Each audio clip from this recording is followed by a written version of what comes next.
เอาแล้วเนาะพ่อแม่น้องมื้อนี้สิพามาเบิ่งเต่าเนาะเต่าที่ก็เฮ็ดมื้อนั้นเนาะนี่ว้าแต่มื้อนี้ไหม้คักแล้วนี่ใกล้สิหมดเลยเด้อพ่อแม่น้องนี่ว้าคักแล้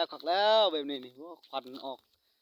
แห้งอีหลีพ่อแม่น้องสุดนี้นี่โอ้ไหม้คักอีหลีนี่ใกล้สิออกสีผ่าเลยเด้อ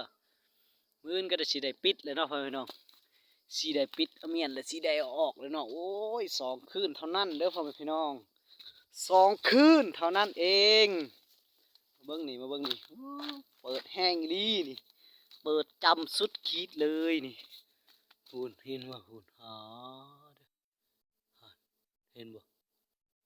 ไผมาขวัดนี่มีคนมาขวัดเด้อเนาะโอ้ตัวใหม่แห้งเลยเป็นใหม่หมดแล้ววะจัก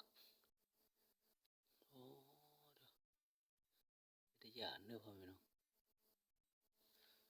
ใหม่แห้งโพดอะดิยันว่าใหม่หมดแล้วบ่จักอยู่ไหนบ่จักแล้วเปิดแห้งโพดนี่โอ้เด้อเนาะเห็นบ่พูนควันมันกุ้มอยู่มื้อแดงมันก็หมดแล้วแหละ